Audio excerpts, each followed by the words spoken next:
Hi, Taylor. Hello. How are you? I'm doing well. How are you? Doing good too, thank you. Thanks for being here with us. Of course. Thanks for having me. Of course. Taylor Momsen from The Pretty Reckless joining us on 94.9 The Rock. I don't know about you, but this is my second Zoom interview. Oh, I'm an expert at it now. It took me quite a while. I'm a bit technologically challenged, and I keep joking, but it's not really a joke. It's totally true that I haven't opened a computer in years until this. So it took me a while to figure out, but I think I got the hang of it now. Yeah, you've been doing Instagram lives, you've been doing Facebook lives and Zooms as well. So yeah, well versed, huh? Like an old pro now. Well, I have to start off by saying that you do not look like a woman that has been in quarantine for 3 months. What the heck? Oh, thank you. Neither do you, by the way. So. Yeah, I do. This took 2 hours. Oh my gosh, no, you don't. And believe me, the makeup and it's very weird trying to get ready at home like you're going out into the world, and really I'm just moving from my couch to my computer. Right? It's very bizarre, but getting used to it. Yeah, you're definitely making it work because I can't tell.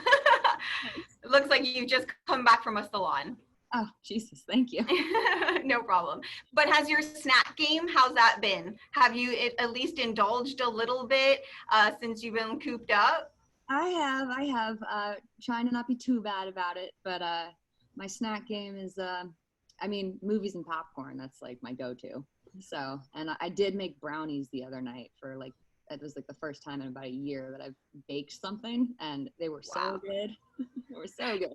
You didn't jump on the baking bread phenomenon? No, have not. I'm a terrible cook. I'm excellent at making cereal. Fantastic at it. I got the milk, got the bowl. If I'm lucky enough to find a spoon, it's great. I was talking about cereal on the air the other day because I have never mixed 2 cereals in one bowl before. Have you? I haven't. Of course. That's like the stoner's dream snack food. Yeah, I have no idea why it's never happened for me. But Kellogg's did it for real. Oh, like they sell it like that now? Yeah. So it's a limited edition. I'll let you in on the secret. It's Frosted Flakes and Fruit Loops in one box. Oh, wow. That's a whole lot of sugar right there. Yeah, it is. It's good though. No, I've always mixed, what do I mix together? I mean, pretty much anything, but when I was younger, I used to mix Pops and Kicks together a lot. Nice. Good. I love it. Okay. So I just had to. No, of course. All right. I needed to know because there had to be something with quarantine, right? If your looks didn't go, you're hopefully eating a little bit more. Eating a little bit more. I'm trying to work out, which started off really well, working out from home, and it's just slowly declining. Like the motivation. It's so hard. The motivation is just dwindling, but I'm trying. Perfect. I wouldn't say this because it really does sound kiss ass, but it's 100% true. I'm also the music director for The Rock. So I was pardon? Amazing. Yeah, it's kind of cool. Yeah, to have both jobs. So I was kind of responsible for bringing Death by Rock and Roll to the table. Oh my gosh. Well, thank you. Well, you're welcome. As soon as I heard it, and this is how I presented it, we need to put this song on the radio because of everything that's been going on. I mean, we've been in such a dark, uncertain, like bummer of a place, and then you hear a song that just melts it away, even just for the 4 minutes. So that's how I presented it to the higher ups, and it was a no-brainer. Oh, amazing. Well, I love it. That's a great description. That's kind of how I've been, similar to how I've been describing it too. I'm saying that Death by Rock and Roll, even though the title is Death by Rock and Roll, it really is a battle cry for life. You know, it's a battle cry for rock and roll of live life your own way, go out your own way, don't let anyone tell you differently, rock and roll till you die, you know? Exactly. And I mean, we could all use a little bit of rock and roll right now. So sometimes you add songs because they make you feel like you commiserate a little bit. So like you'll hear a song that relates to what is going on, but sometimes you need a song that will take you away from what's going on so that your perspective could go back to like somewhat normal, right? Exactly. And I really feel like it did that. Oh, thank you. I mean, I think that's such an amazing thing about music. It's such, you know, the power of music. The power that music has is that it can do that. It can really affect your mood and really affect your emotions and put you in a better headspace or a, you know, or a calm headspace, or, you know, there's a song for every moment of every day, in my opinion. There really is. You have to find them. So that being said, the song is sort of like a rainbow at the end of, I mean, we're not at the end of the pandemic by any means, but it's a rainbow during the pandemic. And I believe, and you can correct me if I'm wrong or elaborate, that the whole album must feel a little bit like a rainbow to you and the rest of the band because it was created after a really hard time, right? It certainly was. Yeah, we went through, you know, quite a few tragedies in the past few years, a lot of loss that took me very down for a while there into depression and kind of this hole that I wasn't really sure how I was going to get out of, if I was ever going to get out of it. And it really, to make a very long story short, it was music that saved me. I know it sounds super cliche, but rock and roll saved my life once again. It was the thing I turned to, and, you know, the writing and the making of this record really kind of allowed me to, it was certainly a huge part of the healing process. And it's all in the album. It's all in the songs. And I'm just excited for people to hear it because it really is a journey. And I think that it came out, we came out on the other side of it, if that makes sense. And so I keep saying this record's very much like a rebirth. It almost feels like the first record in the sense that we threw everything we had into it. I mean, emotionally, mentally, physically, the whole shebang. So it's I'm very excited for people to hear it because it really feels like I don't know, a new and improved Pretty Reckless, like Pretty Reckless 2.0. Nice. And you're going to have to hold on to it a little bit closer to your chest, a little longer than you wanted to, right? Yeah, we finished it in January. And obviously the first single came out, Death by Rock and Roll is out, but don't have a full album release date yet, but there are going to be more songs and more singles coming soon. So we're not going dark again. We're back. Death by Rock and Roll is just the first little taste.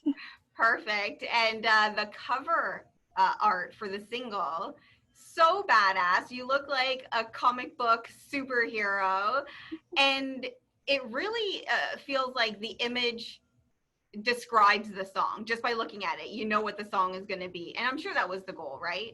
It certainly was. I mean, I think when we went into the kind of creating the album art, and in this case the single art, we wanted to make an image that was as bold as the song. So that's kind of where that idea came from. I mean, we worked with Danny Hastings, again, a great photographer who he actually shot the Going to Hell album cover. So it was great to reconnect with him. Love that guy. Just a really, really fun energy on set. And he's such an artist. So his whole goal is really just to see my vision and our vision and really try to just make that come to life. And he does such a great job of doing that. So really, it was a lot of fun. Yeah. Just making something real bold and throwing it out there. And it was actually the first time we've ever paid that much attention to a single cover. Like, we wanted to make almost an album cover for a single, which we've never really done before. Normally it's just kind of outtakes from the album shoot that become the Sure. covers. And this one, it was like, no, this is a statement. The picture needs to be a statement as well. That puts a lot of pressure for the album cover, though, no? I think we got something pretty good. Okay. I can't tell you, but Well, if that was how it was for the single, we can't wait to see the rest of the artwork, and of course, hear the rest of the songs as well. I know. I know you don't want to go into too much about the album, like song titles or how many songs or maybe a favorite song, because I get it. I mean, I could tell you a little bit. Some tidbits have been released already. So, I mean, there's a song called Only Love Can Save Me Now that's going to come out soon. That's featuring Matt Cameron and Kim Thale of Soundgarden. There's a song called And So It Went that features Tom Morello of Rage Against the Machine. Heavy hitters. And then many more. So I'll leave you with those little hints. That's good. Thank you for that.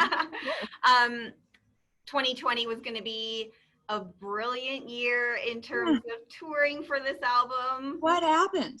What happened? I mean, first of all, do you take any solace in the fact that it's not just you, it's not just the Pretty Reckless, it's everyone. So as much of a bummer as it is, at least it's not something that just happened to your band, right? I mean, we're all living in this just insanity right now. So I mean, we're all feeling the same effects. You know, I think there's a lot of anxiety, a lot of uncertainty throughout the world. You know, and it's a scary time for sure.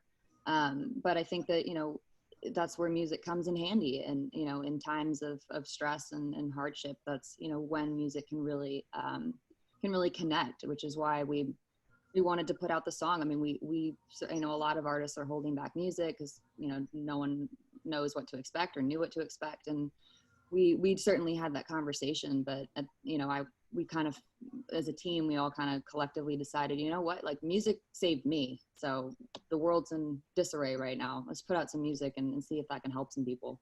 Exactly. Yeah. Well, we're really taking anything that we can get to help move us forward with like some momentum, some positive momentum, right? Energy, Exactly. So that being said, you haven't done too many live things online to try to get your performing bug out. No. No, the digital, it's not the same. I mean, we've done a couple. I did a cover of Halfway There with Matt Cameron, as a tribute to Chris Cornell, and then we just recently did an acoustic version of Death by Rock and Roll. But it's not being able to be in the same room and crank amps and play loud and scream into a microphone. It's super not the same thing. So we're doing those sparingly and really just kind of saving it for when we can actually all be together in a room, even if that's not a full tour or something right away. Just once the four of us can get back together, and not be in separate houses on computers trying to figure all that out, which is a whole thing, and certainly a challenge for me. You know, then we can start doing a little bit more. Perfect. That's all right. We can wait. We've waited this long. We can wait a little bit more to have the full effect, right? Yes, but who are we missing you on stage with? So many great bands. I mean, I know. Right. I mean, it was Pearl Jam and the Foo Fighters and Guns N' Roses with Gary Clark Jr. and all the festivals. And I mean, it was some of the best touring lined up that we'd ever had in our career. And it's a bummer. It's a bummer. We're not there right now. But the good news is none of it's actually canceled. It's all just getting pushed. So, you know, it's the waiting game right now. And we're all in it together. So we are all in it together. I love it. Can I tell you something about Chris Cornell? Sure. Okay. He was like, okay, you're a lot younger than me, so I'm going to age myself right now. But, and I don't know if this is a Canadian thing or not, but there's a show called, what's the show called? It's a kids show, and there was a character on the kids show called Pokeroo. Okay. And the real people on the show always missed Pokeroo. He would come and people would see him, but the two main people would always miss him. Okay. And that's Chris Cornell, except sometimes, one time it was my fault. I was working at a different radio station. I wasn't working that day. He was coming in. So I got down to the radio station so that I could meet Chris Cornell. And as soon as he walked into the room, I just couldn't do it. His presence was so magnificent that I hid in a corner. Overwhelming. I mean, rock star. Like, yeah, there's a definition. Just an overwhelming presence of just so much. I mean, obviously so much talent and just so presence is the right word. You know, you can throw in a billion adjectives if you want, but really just the presence is so palpable and so powerful. And you know, I think obviously that comes with the music. It's just it's all encompassing. Yeah, I'm obviously a massive fan. Oh, nice. I didn't even realize. Yeah. Oh, that's so cute.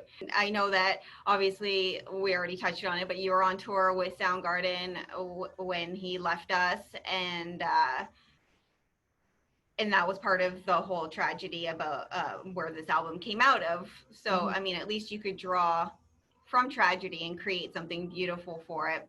The next time I was supposed to interview him face to face at a hotel downtown Toronto when I was working for The Rock. And in the middle of the night before, I got violently ill and I couldn't make it. Oh, no. And it wasn't just nerves. I mean, I was nervous to do this with you today. I can get over, I was a little bit. I could get over nerves. So it was a legitimate, some sort of bug attacked me in the middle of the night, and I missed him again, and then never had another opportunity. Oh no, that's, I mean, that's just 2 bad luck stories in a row, man. I'm sorry. Completely. First one, my fault for being a chicken and hiding in the corner and just like, oh gosh, Chris Cornell's over there. I get it. I mean, the first time we played with Soundgarden was actually in Quebec. It was before we did the tour with them later, but we were on a festival with them. It was just us and Soundgarden, and they were amazing. And I'm such a super fan. And it was after the show, and I didn't want to bother him, but I saw him and kind of awkwardly walked up to say hi. I was so nervous. I didn't want to, fumbling over my words. I always get nervous meeting idols and people like that, because you don't want to destroy the image you've built up in your head, throughout all those years. But as I got to, once we were on, so I was a fumbling idiot the first time. I can't even imagine that, but. Oh no, I was, and then I ran away like a giddy little schoolgirl. So, don't do that. Yay, we are all the same in some ways, right? It's human nature, maybe. It certainly is. Can we do a quick little fast questions before I let you go? Sure. Yeah? Okay. Coffee or tea? Tea. Oh, wine, beer, or cocktails? Wine right now. Sweet or salty? Salty. Oh, you're surprising me. Okay, dogs or cats? Dogs, because I'm allergic to cats, but I love cats. Oh, that's a bummer. If I could have cats, I would. Okay. Relaxing vacation or adventurous? Relaxing. Sneakers, heels, or boots? Boots. And horror or comedy? Both. Definitely both. I'm a huge horror fan and I'm a huge comedy fanatic, so too hard to pick. I think right now, just because there's a lot of anxiety in the world, I've been turning to comedy more. Same. I've been kind of going back to my shows and movies that I've seen a billion times, but they just kind of give me comfort. So I've been watching like a lot of Curb Your Enthusiasm and Friends and South Park and Seinfeld and things like that. Oh, I totally hear you. And the last one, it's not an either or, it's a yes or no. Okay. I'm going to brace myself for it. Pineapple on pizza? Yeah. Yeah. I mean, okay, we could be BFFs. my go-to, I'm pretty boring. I know my go-to is cheese, but totally. Oh, you like a plain cheese pizza just for you? Yeah. I'm Home Alone? Oh, it's put pizza in front of me. It's dangerous. I'll eat the whole pie and go, what did I do? Guilty. Yeah. Aren't we all though? It's pizza. It's amazing. Exactly. Well, I really appreciate you spending some time with us today. We love Death by Rock and Roll. We can't wait for the whole album. We can't wait to have you in front of us instead of on a screen. Me too. Hopefully sooner than later. Fingers crossed. Fingers crossed, Taylor. Thank you so much. Amazing. Thank you so much. Have a great day and stay safe. You too.